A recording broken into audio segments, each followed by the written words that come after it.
મોન્સૂનની કામગીરીના ભાગરૂપે રાજકોટ મહાનગરપાલિકા દ્વારા દૂધસાગર રોડ પર આવેલા 3 દાયકા જૂના ગુજરાત હાઉસિંગ બોર્ડના ક્વાર્ટરના રહીશોને ક્વાર્ટર ખાલી કરવા માટે અંતિમ નોટિસ પાઠવવામાં આવે છે। સાથોસાથ નળ કનેક્શન, વીજ કનેક્શન તેમજ ભૂગર્ભ ગટરના કનેક્શન પણ કાપી નાખવામાં આવ્યા છે। 50થી વધુ બ્લોકમાં રહેતા 696 જેટલા ક્વાર્ટર જર્જરિત થઈ ચૂક્યા છે। જો કે ક્વાર્ટર ધારકોને 2016થી નોટિસ ઉપર નોટિસ પાઠવવામાં આવતી હોવા છતાં કોઈપણ પ્રકારના હકારાત્મક અભિગમ દાખવવામાં ન આવતા આખરે કડક વલણ દાખવવામાં આવ્યું છે। ચોમાસું નજીક છે ત્યારે તમામ લોકોનું ત્યાંથી સ્થળાંતર કરવું જરૂરી છે, જેથી કરીને ચોમાસા દરમિયાન બનતી અનિચ્છનીય ઘટનાઓને અટકાવી શકાય। દિવસે ને દિવસે ભયજનક થતા જાય છે મકાનો। આ વખતે પણ અમારા જે સ્ટ્રક્ચરના જેનો અભિપ્રાય લઈએ છીએ એ સ્ટ્રક્ચર એક્સપર્ટના પણ અભિપ્રાય મુજબ બિલકુલ વસવાટને લાયક રહ્યા નથી, એટલે કોઈ પણ જાતની જાનહાનિ ન થાય એટલા માટે આને ખાલી કરાવવા પડે એમ છે। માટે અમે ખાલી કરાવવાના ભાગરૂપે હાલ એમના નળ કનેક્શનો કાપવાના અને વીજ કનેક્શનો કાપવાની કાર્યવાહી હાથ ધરી છે। ગોધરા બામરોલી રોડ ખાતે આવેલી મધુવન સોસાયટીના ખાલી પ્લોટમાં આનંદ મેળાનું આયોજન કરતા સોસાયટીના રહીશોએ વાંધો ઉઠાવ્યો છે। રહીશોએ જિલ્લા અધિક કલેક્ટરને આવેદનપત્ર આપી રજૂઆત કરી છે કે આનંદ મેળો શરૂ કરવા પરવાનગી આપવામાં આવે નહીં। અહીંયા આનંદ મેળો શરૂ કરવાથી ધ્વનિ પ્રદૂષણ, ટ્રાફિક સમસ્યા સહિતની અનેક તકલીફો ઊભી થઈ શકે છે। રાજકોટ ગેમ ઝોન દુર્ઘટનાને પણ ટાંકી કેટલાક મુદ્દાઓનો ઉલ્લેખ કરવામાં આવ્યો છે। સાથે ચીમકી પણ ઉચ્ચારી છે કે આનંદ મેળો શરૂ કરવામાં આવશે તો ગાંધી ચિંધ્યો માર્ગ આંદોલન કરવામાં આવશે। આજે અમે કલેક્ટર ઓફિસની અંદર બધા મળીને સોસાયટીના રહીશો અહીં આવ્યા છીએ। બામરોલી રોડ પર દીપ હોસ્પિટલની સામે આવેલી મધુવન સોસાયટીની અંદર ખાસ કરીને જે આનંદ મેળાનું આયોજન કરવામાં આવ્યું છે જે ખરેખર યોગ્ય નથી અને અમારી સોસાયટીમાં ઘણી બધી બાબતો તકલીફ પડી શકે એવી છે। પોલ્યુશનને લઈને, બાળકોને ભણવાને લઈને, સાથે સાથે પાર્કિંગને લઈને ઘણી બધી તકલીફ પડી શકે એવી છે, એટલે અમારો સખ્ત બધા મિત્રોનો વિરોધ છે। અત્યાર સુધી અમારા આવેદનોમાં નાયબ અધિક્ષકશ્રીને આપેલી છે, પ્રાંત ઓફિસરશ્રીને આપેલા છે, મામલતદાર સાહેબને આપેલા છે। મેઇન અમારો ઇન્ટેન્સ એ છે કે અમારે ત્યાં આનંદ મેળાનું કોઈ આયોજન ના થાય એનો પૂરેપૂરો અમારા રહીશોનો વાંધો છે। અમે ગાંધી ચિંધ્યા માર્ગે આગળ વધીશું। લોકસભાની ચૂંટણીના પરિણામ બાદ ભાજપ એક્ટિવ જોવા મળી રહી છે। ભાજપે શરૂ કર્યું છે પરિણામનું પોસ્ટમોર્ટમ। બૂથ પ્રમુખો પાસે થયેલા મતદાન અંગે માહિતી મંગાવાઈ છે। કયા કયા બૂથોમાં ભાજપમાં પ્લસ અને માઇનસ છે તેની વિગતો મેળવવાની કવાયત તેજ કરાઈ છે। વિધાનસભા દીઠ ડેટા એકત્ર કરવામાં આવશે। ભાજપ બૂથ વાઇઝ મળેલા મતો અને જ્ઞાતિવાદી વાઇઝ મળેલા મતો મેળવશે। ક્યાંય ખાસ કરીને લોકસભા અને વિધાનસભા મળેલા મતો મુજબ તેઓ ક્યાસ મેળવશે।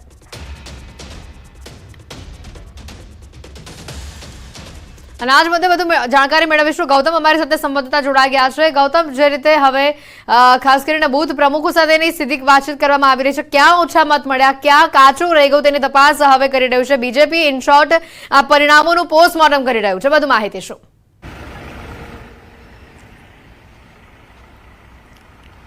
એથી પરિણામ આવી ચૂક્યા છે અને એનડીએની જે સરકાર જે છે તે બનશે, પરંતુ તે પૂર્વે જ ભારતીય જનતા પાર્ટીએ તમામ કાર્યકર્તાઓને એક કામગીરી જે છે તે સોંપવામાં આવી છે। ભારતીય જનતા પાર્ટી પેજ પ્રમુખો અને બૂથ સમિતિ દ્વારા ચૂંટણીની જે રણનીતિ જે છે તેમાં ઉતરતી હોય છે, અને તે બાદ અત્યારે હાલ જે પ્રકારના પરિણામો આવે છે તેને લઈને હવે જે પરિણામ આવ્યું છે તેનું પોસ્ટમોર્ટમ હાથ ધર્યું છે। એટલે કે જે પેજ પ્રમુખો હતા તેમની પાસેથી વિગતો માંગવામાં આવી છે કે કયા બૂથની અંદર કેટલા મત પડ્યા છે અને અગાઉ આ બૂથ ઉપર કેટલા મત ભારતીય જનતા પાર્ટીને મળ્યા છે। આ તમામ પ્રકારનો ક્યાસ કાઢવાની એક રણનીતિના ભાગરૂપે ભારતીય જનતા પાર્ટી દ્વારા કવાયત હાથ ધરી છે। મહત્વનું છે કે 2019માં કેટલા મત મળ્યા હતા, 2022ની વિધાનસભાની ચૂંટણીમાં કેટલા મત મળ્યા હતા અને હવે 2024ની લોકસભાની ચૂંટણીમાં કેટલા મત મળ્યા છે। આ તમામ પ્રકારના જે ડેટા એકત્ર કરવામાં આવશે, કયું બૂથ જે છે કે તેમાં ઓછા મત મળ્યા છે તો કયા સમીકરણો ત્યાં કામ કર્યા છે તેના પણ લેખાજોખા લેવામાં આવશે। સાથે સાથે જે બૂથ ઉપરથી ઓછા મત મળ્યા છે ત્યાં કયા સમુદાયના ઓછા મત આવે છે, કઈ સોસાયટી જે છે આ બૂથમાં આવે છે ને તે સોસાયટીમાંથી કેટલા મત આવે છે,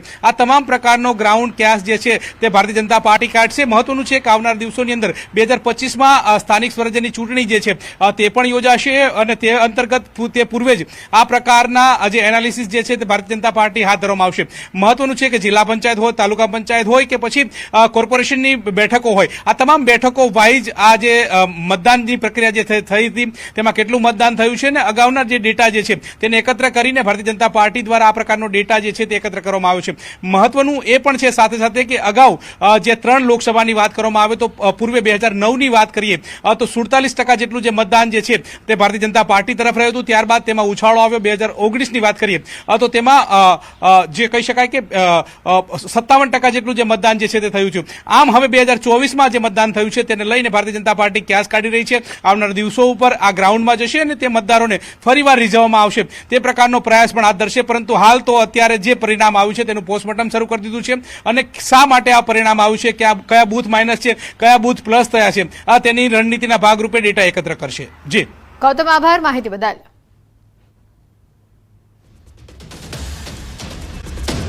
અન્ય સમાચારો તરફ તો ગુજરાતમાં 7 દિવસ વરસાદની આગાહી આપવામાં આવી છે. ગુજરાતમાં પ્રથમ 1 અને 2 દિવસ માટે જે આગાહી આવી છે, વરસાદની આગાહી કેટલાક વિસ્તારો માટે કરાઈ છે. સાથે થંડરસ્ટ્રોમની પણ અહીં આગાહી કરવામાં આવી છે. હવામાન વિભાગની આગાહી સામે આવી છે. સમગ્ર ગુજરાતમાં વરસાદની આગાહી સામે આવી છે. પ્રી મોન્સૂન એક્ટિવિટીના કારણે વરસાદનું જે અનુમાન લગાવાઈ રહ્યું છે. ગુજરાત પર સાયક્લોનિક સર્ક્યુલેશન બનતા વરસાદ થશે. વરસાદના કારણે તાપમાનમાં ઘટાડો થશે. થંડરસ્ટ્રોમ એક્ટિવિટી પણ જોવા મળશે. 15 જૂનની આસપાસ ગુજરાતમાં વિધિવત રીતે ચોમાસાનો પ્રારંભ થઈ ગયો હશે. આજે કેટલાક વિસ્તારોમાં વરસાદની આગાહી છે, જેમાં દાહોદ, છોટા ઉદેપુર, ડાંગ, નવસારીમાં વરસાદની આજે આગાહી છે. તો વલસાડ, તાપી, દમણમાં પણ વરસાદની આજે આગાહી છે. 8 જૂન એટલે કે આવતીકાલની વાત કરીએ તો આવતીકાલે પણ કેટલાક વિસ્તારો માટે વરસાદની આગાહી આપવામાં આવી છે. आने वाले दिनों के लिए जो गुजरात स्टेट के लिए फोरकास्ट दिया गया है वो डे 1 से लेकर डे 7 तक रेन होने का पूर्वानुमान दिया गया है. आज डे 1 और डे 2 में गुजरात रीजन के लिए जहाँ पे आइसोलेटेड प्लेसेस पे लाइट रेन और साथ में थंडर स्टॉर्म होने का पूर्वानुमान दिया गया है. वो डिस्ट्रिक्ट है दाहोद, छोटा उदयपुर, डांग, नवसारी, वलसाड़, तापी, दमन और दादरा नगर हवेली. और कल के लिए वो डिस्ट्रिक्ट हैं जहाँ पे लाइट रेन और साथ में थंडरस्टॉर्म होने का पूर्वानुमान दिया गया है. वो डिस्ट्रिक्ट हैं गुजरात रीजन के छोटा उदयपुर, नर्मदा, डांग, नवसारी, वलसाड़, तापी, दमन और दादरा नगर हवेली. डे 3 की बात करेंगे तो डे 3 में गुजरात रीजन के सभी डिस्ट्रिक्ट कवर हैं जहाँ पे लाइट से मॉडरेट रेन होने का पूर्वानुमान दिया गया है और साथ में थंडरस्टॉर्म का भी. और नॉर्थ गुजरात के पंचमहल और दाहोद डिस्ट्रिक्ट कवर हैं जहाँ पे लाइट रेन और साथ में थंडरस्टॉर्म होने का पूर्वानुमान दिया गया है. डे 4 की बात करेंगे तो डे 4 में गुजरात रीजन के सारे डिस्ट्रिक्ट कवर हैं जहाँ पे लाइट से मॉडरेट रेन होने का पूर्वानुमान है और साथ में थंडरस्टॉर्म होंगे. और नॉर्थ गुजरात के दाहोद डिस्ट्रिक्ट है जहाँ पे लाइट रेन और साथ में थंडरस्टॉर्म होंगे.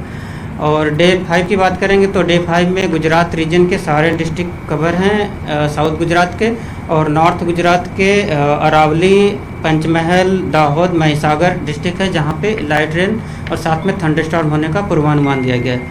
डे 6 की बात करेंगे तो डे 6 में गुजरात मतलब साउथ गुजरात के सारे डिस्ट्रिक्ट कवर हैं और नॉर्थ गुजरात के पंचमहल और दाहोद डिस्ट्रिक्ट हैं जहाँ पे लाइट से मॉडरेट रेन होने का पूर्वानुमान दिया गया है.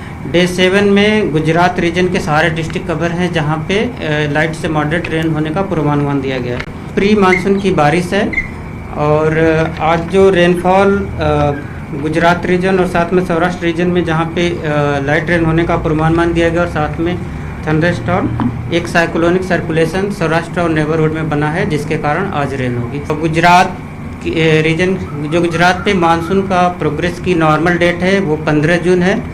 तो 15 जून के आसपास ही मानसून गुजरात रीजन पे प्रोग्रेस करेगा. જે રીતે 2 દિવસ સામાન્ય વરસાદની આગાહી આપવામાં આવી છે, કેટલાક વિસ્તારોમાં થંડરસ્ટ્રોમની પણ આગાહી અહીંયા આપવામાં આવી છે. ત્યારે જે રીતે હવામાન વિભાગ દ્વારા પણ આવનારા દિવસોમાં કયા વિસ્તારમાં વરસાદ પડશે તેની આગાહી આપવામાં આવી છે.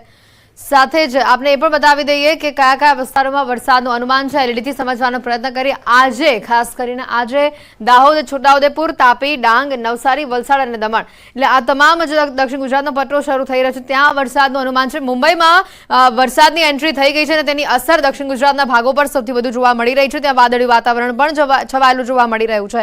ત્યારે આજે દાહોદ, છોટાઉદેપુર, તાપી, ડાંગ, નવસારી અને વલસાડ આ તમામ જિલ્લાઓમાં આજે વરસાદની આગાહી આપવામાં આવી છે. તો આવનારા દિવસોમાં થંડરસ્ટ્રોમ એક્ટિવિટીની પણ હવામાન વિભાગ દ્વારા આગાહી આપવામાં આવી છે. હવે આવતીકાલની વાત કરી લઈએ. આવતીકાલે છોટાઉદેપુર, નર્મદા, તાપી, ડાંગ, નવસારી, વલસાડ અને દમણ આવતીકાલે પણ આ જે પટ્ટો છે દક્ષિણ ગુજરાતનો, ત્યાં વરસાદનું અનુમાન લગાવવામાં આવી રહ્યું છે. કારણ કે મહારાષ્ટ્રથી જે રીતે ચોમાસું ધીમે ધીમે આગળ વધી રહ્યું છે અને 15 જૂન સુધી વિધિવત રીતે રાજ્યમાં ચોમાસું બેસી શકે છે, ત્યારે આ 2 દિવસ માટે વરસાદની આગાહી સામે આવી છે. બસ હવે ચોમાસું આસપાસ છે, ચોમાસું નજીક આવી રહ્યું છે, તેની સાથે એક મોટી આફત લઈને પણ આવી રહ્યું છે. કઈ આ આફત છે હું મેપના માધ્યમથી જ આપને જણાવીશ. તો એ આફત કઈ છે એ જોઈ લો. પહેલા આપ જોઈ લો ગુજરાતનો આ મેપ, અને આ મેપના આધારે જ્યાં પણ આપને બ્લુ કલર જોવા મળી રહ્યો છે, સાથે જ કોસ્ટલ એરિયાનો આ વિસ્તાર પણ જોવા મળી રહ્યો છે, તેનાથી આપે સમજી જવાની જરૂર છે કે વરસાદ આ વખતે ભૂક્કા કાઢવાનો છે. આવું અમે નહીં, પરંતુ હવામાન વિભાગ પણ ક્યાંક અત્યારથી જ ચેતવણી આપી રહ્યું છે. અને હવામાન નિષ્ણાતો તો છેલ્લા 1 મહિનાથી ગાય વગાડીને પણ કહી રહ્યા છે કે આ વખતે જોરદાર રહેવાનું છે ચોમાસું. વરસાદી તાંડવ પણ જોવા મળશે, વરસાદી આક્રમણ પણ જોવા મળશે. આવું કેમ થવાનું છે ને કેવી રીતે થશે એ પણ અમે આપને જણાવીએ. આપ જોઈ શકો છો કે અરબ સાગરમાંથી આવી રહ્યું છે વરસાદી તાંડવ. એક તાંડવ આવી રહ્યું છે કારણ કે સિસ્ટમ સક્રિય થઈ રહી છે. 15 દિવસ ભૂક્કા કાઢશે વરસાદ, અને એ વરસાદ ક્યાં? તો ગુજરાતમાં જ્યાં આપણે રહી રહ્યા છે ત્યાં જ આ આક્રમણ પણ જોવા મળશે. અત્યારે મહારાષ્ટ્રથી આગળ વધી રહ્યું છે ચોમાસું, અને બસ થોડા દિવસમાં જ ગુજરાતમાં તે પ્રવેશવાનું પણ છે. અને એ સમયે જ આ વખતે શરૂઆત પણ એટલી જોરદાર હશે કે વાવણી લાયક વરસાદ થવાનો છે. પહેલો જ વરસાદ એટલો સુપર થવાનો છે, પરંતુ 15 દિવસ જોરદાર આક્રમણ થશે. આ સાથે જ જોરદાર અંદાજમાં ચોમાસાની એન્ટ્રી થશે. 15 દિવસમાં 7-7 ઇંચ વરસાદ પડે તેવી પણ શક્યતા છે, અને સૌરાષ્ટ્રમાં પણ ધૂમ મચાવી શકે છે આ વખતે ચોમાસું. કારણ કે હવામાન નિષ્ણાત અંબાલાલ પટેલ, આ સાથે જ પરેશ ગોસ્વામીએ પણ એ જ વાત કરી છે કે આ વખતે જોરદાર અંદાજમાં 7-7 ઇંચ પણ ક્યાંક વરસાદ થઈ શકે છે. એટલું જ નહીં, અંબાલાલ તો પહેલેથી કહેતા હતા કે ક્યાંક પૂર જેવી પરિસ્થિતિ પણ આવી શકે છે. ખાસ કરીને કોસ્ટલ એરિયા પર તેની અસર જોવા મળશે. સવાલ એ છે કે કોસ્ટલ એરિયા પર કેમ અસર જોવા મળશે? કારણ કે અરબી સમુદ્રમાં પણ એક એવી સિસ્ટમ છે જેની સીધી અસર જે આ દરિયાકાંઠો છે, 1600 કિલોમીટરનો જે આ દરિયાકાંઠો છે, ને ખાસ કરીને જે આ પટ્ટો આપ જોઈ રહ્યા છો, જે ટર્નવાળો આપ પટ્ટો જોઈ રહ્યા છો, એટલે કે ભાવનગર, અમરેલી, ગીર સોમનાથ, જુનાગઢ, પોરબંદર અને દ્વારકા, આ એવા વિસ્તારો છે જ્યાં મોટી અસર જોવા મળશે, એટલે કે મોટી હલચલ અહીંયા જોવા મળશે. પવનની ગતિ પણ વધારે રહેશે, તે પ્રકારની આગાહી પહેલેથી જ કરવામાં આવી છે. એટલે સાચવજો, કારણ કે અંબાલાલે તો ત્યાં સુધી કહ્યું હતું કે છાપરા ઉડે એ પ્રકારનો પવન હશે, ને એ ક્યાં હશે? તો જે દક્ષિણ ગુજરાતનો વિસ્તાર છે ત્યાં હશે. એટલે કે જેવી જ ચોમાસાની શરૂઆત થશે, લગભગ 10 તારીખ બાદની આ વાત છે, તો તે સમયે અહીંયા જોરદાર પવન જોવા મળશે, અને જેના કારણે જે કાચા મકાનો છે તેના નળિયા છાપરા ઉડવા લાગશે. તો આ પ્રકારની સિસ્ટમ અત્યારે ગુજરાત પર એક સક્રિય છે. Pre monsoon activities already Gujarat પર જોવા મળી રહી છે, પરંતુ જેવું ચોમાસાનું આગમન થશે, કહેવામાં આવી રહ્યું છે કે 15 જૂનની આસપાસ ચોમાસું આવી જશે, અને ત્યારબાદ આ પ્રકારની જે સિસ્ટમ છે તે રાજ્યમાં હલચલ પેદા કરી શકે છે. પરંતુ વરસાદ એટલો જોરદાર હશે શરૂઆતમાં જ કે શરૂઆતથી જ લોકો ખુશ થઈ જશે. સાચવવાનું એટલું જ છે કે જો પૂર આવે તો કઈ રીતે તંત્રએ તૈયાર રહેવું પડે. તો રાજ્યમાં 13 જૂનથી શરૂ થશે શાળાઓ. 12 જૂન સુધી વેકેશન છે અને 13 જૂનથી શાળાઓ ખુલવાની છે. ઉનાળુ વેકેશન લંબાવવાની કોઈ સૂચના આવી નથી. અમદાવાદ જિલ્લા શિક્ષણ અધિકારીએ આ મુદ્દે સ્પષ્ટતા કરી છે. વાલીઓએ અફવા કે ખોટી માહિતીમાં દોરાવવું નહીં. શાળા સંચાલક મંડળે વેકેશન 1 સપ્તાહ લંબાવવાની માંગ કરી હતી. જી ના, બોર્ડ દ્વારા કે શિક્ષણ વિભાગ દ્વારા વેકેશન લંબાવવા માટેનો કોઈ પત્ર કરવામાં આવેલો નથી. 12 જૂન સુધી વેકેશન છે. 13મી જૂન સુધી શાળાઓ શરૂ થઈ જશે. પ્રથમ સત્રનો દિવસ 13 જૂન છે. એટલે આ બાબતે કોઈ પણ વાલીઓએ ભ્રમિત થવું જોઈએ નહીં. આજ દિન સુધી આવો કોઈ પણ પત્ર વેકેશન લંબાવવાનો થયેલો નથી.